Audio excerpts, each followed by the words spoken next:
So, good morning, both, and welcome to, I guess, Tech UK's virtual metaverse room. Thank you for joining me here today. So, we've got Tech UK's first ever panel taking place in the metaverse. Hopefully, this is not the only one that we'll ever do in the metaverse, but it is definitely the first. So, thank you for joining me here for this experience. So, I've gathered you around this virtual room to discuss what the future of work may look like in the metaverse, and also how different industries and sectors are using the metaverse for their vision of the future of work. Obviously, we're not all going to be using the metaverse in the same way, and we need to be able to use this technology to fit the different industry and sector needs. So as an introduction, my name is Laura Foster, and I am the head of Tech and Innovation at Tech UK. And it is my job to look after Tech UK's work on emerging technologies, which of course includes the metaverse. I am delighted to be joined here today by 𝗦𝘂𝗬𝗏𝗶𝗴𝗶, who is from NHS England, and of course Chris Yu, who is from Meta. So welcome both. Good to be here, Laura. Yeah, great to be here. Fantastic. So I think we should probably just get started straight away with the questions. So Nisa, I actually wanted to start with you. So the metaverse, or the vision of what the metaverse could be, is a really exciting novel concept, but the technologies that actually underpin what the metaverse could be, they've actually been around and been used in the workforce for a little while, from the advanced connectivity to, crucially, the immersive AR, VR, XR technologies. I know that this has been used across NHS England and has been used across NHS England for a number of years now. I was hoping you might be able to talk us through some of those use cases of around how the early vision of the metaverse has been used so far. Yep, sure. So it's been a really interesting time across the NHS the past couple of years. And what we've actually seen is that organisations, so NHS organisations like hospitals or community care services or GP surgeries, they've been using or dabbling in extended reality tech like augmented reality or virtual reality for the past couple of years now. Over the past year, we've really seen an increase in use cases. So there are 4 that keep coming up time and time again, but that they aren't restricted to those 4. And the 4 areas are across education and training. So how can we use virtual reality or augmented reality to really help our staff learn processes or procedures that will help them to do their job? Equally, how can we use it for patients to help them understand more about their condition or their health, and support them as they're going through their care journey? The other applications include mental health and well-being, but also pain management as well. And we're seeing some really interesting use cases where, for example, in Sheffield, they're using virtual reality to support children with burn wounds. So as they're going through dressings, they can actually put on a virtual reality headset, and it helps the staff actually go through the dressings a lot quicker. And it also means that the patients are a little bit calmer as well. Other areas include physiotherapy and rehab. So, for example, during COVID in North Lincolnshire, they've used virtual reality to provide rehabilitation in the home. So not only do staff have less pressure and you're reducing those waiting lists, but also it means that patients don't have to travel into the hospital to access that kind of treatment. So there's a whole host of sort of areas that are emerging as well. So, for example, around using virtual reality, augmented reality to look at the way that things are shaped, so 3D visualization. It's a really exciting time in the NHS. There's lots of different use cases happening across the country. That's absolutely fascinating. And I imagine, especially those use cases that came about during the COVID-19 pandemic, those working within the healthcare profession, they had to use this technology out of necessity, right? So they had to start learning how to kind of access these virtual rooms, how to engage with patients in these online platforms. Would you say that doctors and other healthcare professionals now view AR, VR, XR technologies as part of, I guess, the toolkit to kind of engage with patients? This is a good question. So I wouldn't say we're quite there yet, but what we are seeing is that more of the NHS workforce is understanding what its capabilities are. So whether they have it in their home or they're hearing about how it's being used by other organisations, they're understanding that actually it offers staff and patients and everyone involved in that healthcare kind of ecosystem that there's a different way to engage with information, and the potential benefits that that could bring. So we're starting to see a lot of people try different things and test it to see if it's working for them. And it's got real capabilities to change the way that people work and deliver care. And really, that's what the healthcare workforce is picking up on. Fantastic. Chris, I'd love to bring you into the conversation. So the tech sector perspective, then obviously Nis has talked a little bit about some of the very crucial and important healthcare use cases, but you're going to have a vision across lots of other different industries and sectors too. Are there any other use cases that are being used right here, right now, that you think are worth highlighting? It could be having other virtual rooms like this, or it could be different use cases as well. Yeah. I think there's a few things to highlight probably. And all the examples that Nis gave there were so exciting in the healthcare arena.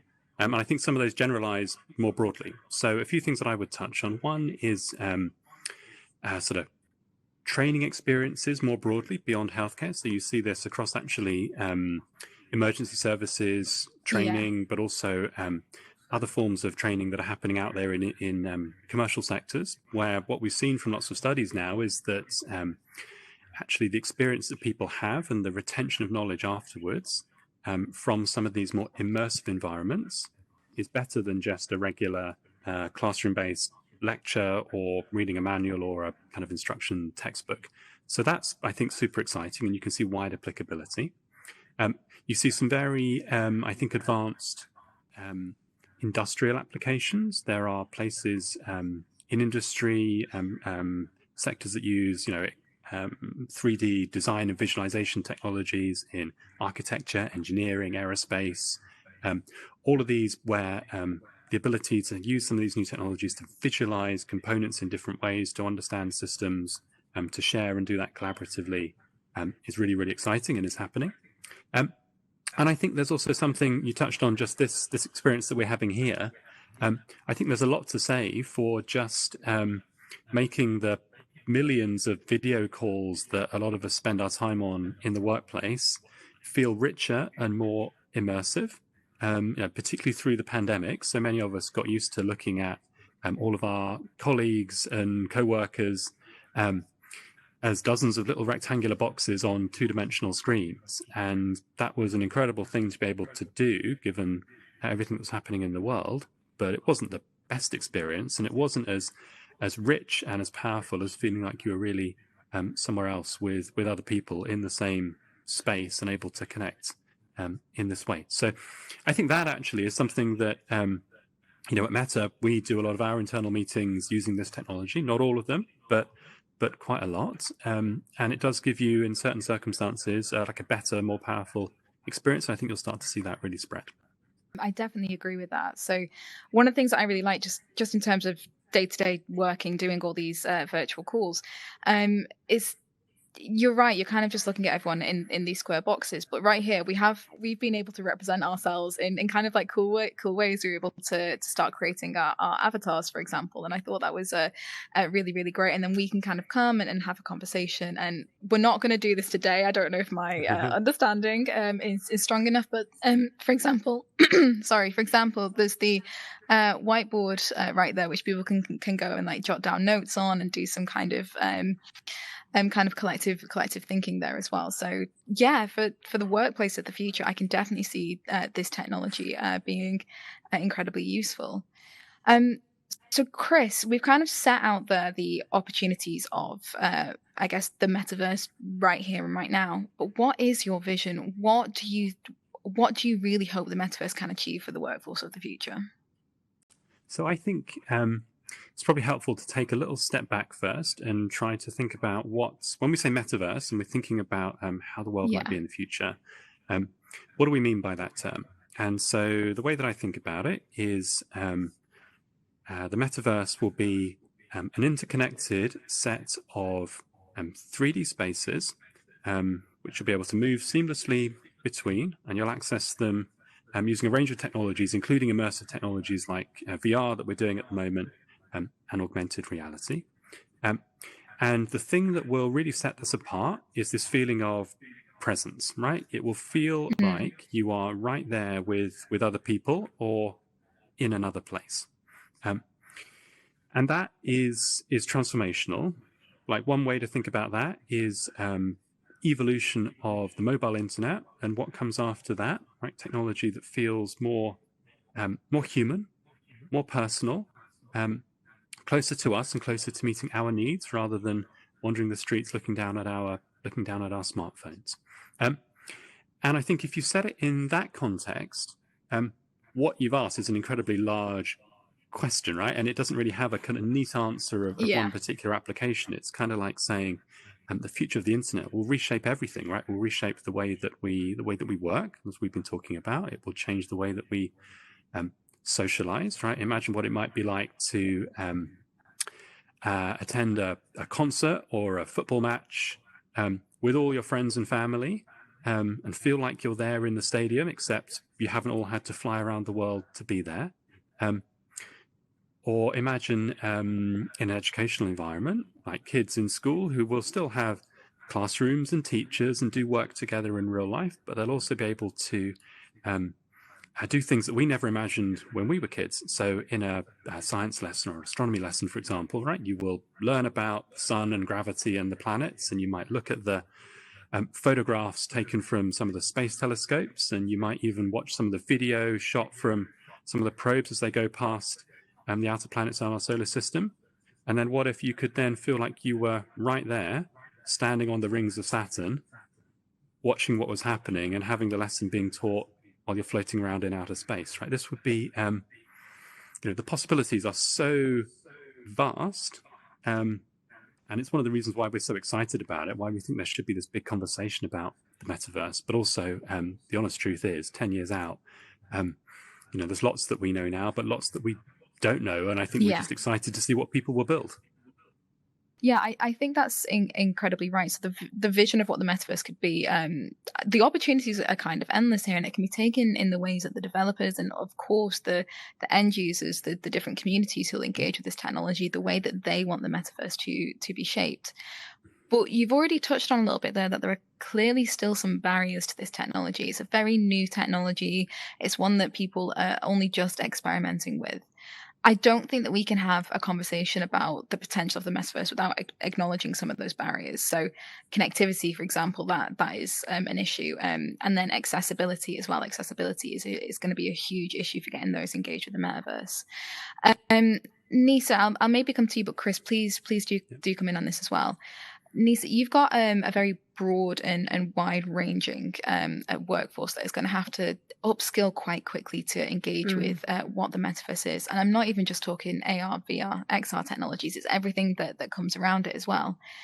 How much do you think that is going to be a challenge, and how are you potentially going to go about solving that challenge? Again, I'm sorry, I'm very aware that is a big question to ask. It is a huge question, and actually you could probably replace augmented virtual reality with any other technology, and I think the issue is the same. It's the culture. So how do we help our staff embrace more and more technology within the work that they do? But I think the key thing here is it drives down to what is the user need and what is the problem? Because what we've actually found, particularly since the pandemic, is that actually where technology really does have a strong use case, where it really does show impact, actually the resistance drops. People can see that it's having real benefit. They can see how it's going to change the way that they work, the way that they work, the way that they do things, the way that they interact with patients. It transforms that part of service delivery completely. And so really it's about how do we bring people onto that journey. So one, it's about sharing the potential, what it could do. I think for the healthcare, they're very much still exploring all of the technologies that may or may not form part of this this metaverse, whatever it might look like.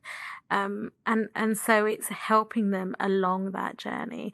I think one of the interesting things with our healthcare system is that it's not like the typical technologies in the home. There's a difference in the way that people accept technology in the home setting, and then what they are working with and operating with in a care setting. It's very different. There's a lot of systems to talk with, a lot of systems to play with, a lot of regulation that things have to comply with. So there's a lot more issues or things that we need to think about there, in terms of if we're going to implement anything like this, actually what are those core things that we need to look at, not just connectivity, but also clinical safety, information governance, data privacy. All of those issues are things that need to be better understood to help people adopt and use this technology well, where we know that it will work. Exactly right. It's we need to start, even though the technology is still in its infancy, we need to start planning for those big questions now. For example, how do we go about protecting young people in immersive environments when it's already such a struggle on the day-to-day with the technologies that we have? Chris, I don't know if you want to come in on this point. Yeah, just to say that I think, 𝗬𝘂𝗧𝗧, you hit the nail on the head when you said it's about the user needs. And for me, I think what we'll see happen is that as people start to see the value of these technologies and the things they can do, and I think a lot of those are actually like it's social value, it's the ability to bring people together and have experiences that feel richer and more human. I think there'll be actually a big pull from people to adopt some of this technology, the same way that we've seen in previous rounds of technological innovation, which I think is super exciting and will help us overcome some of the barriers which exist. And also, just Laura, you mentioned accessibility. One of the things which I think is like incredibly exciting about some of the things that are being built now is they open up the possibility of technology that is actually much more inclusive and much easier for people to use. So you start to see actually much more natural modes of interacting using hand gestures like we're doing here, and you can use your hands to control aspects of this environment. Voice is another way of interacting with the technology. All of these things which mean that you don't actually have to have a very high level of technical expertise. It's not like 20 years ago where you had to sit someone down and teach them how to use a mouse and what was a graphical user interface and all the rest. Actually, it should sort of fade into the background as the technology becomes more natural. And so I think you'll see that happen, and you'll see a younger generation who are more used to using the technology and more used to playing video games and all of these sorts of things. I think that will be quite a natural transition. And some of the other barriers are much more on the kind of hard engineering edge of this, right? How do you get the compute, the batteries, the devices, the optics, which are things that like we and other companies are working on tremendously hard. And I think you'll see enormous strides over the next years.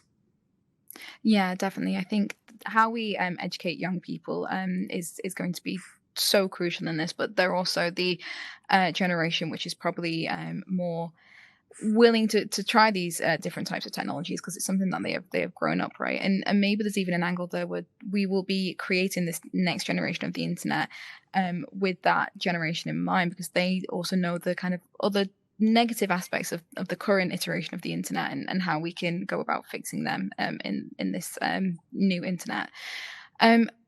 Older generations, though, we want to really make sure that we're not excluding anyone with this technology. So, Chris, 𝗬𝘂𝗧𝗧, how do you go about that? How do you go about that upskilling element? Yeah, I think, well, why don't I start and then you chip in. So I think a few things. One is back to what I just said, that some of the technology I think will become easier and more intuitive. And if you think about the direction that we and other companies are working towards, getting to a world in which rather than relying so much on your smartphone, you have something like an AR pair of glasses, which looks and feels largely like a pair of glasses that lots of people wear anyway, and that you control with your voice or with gestures.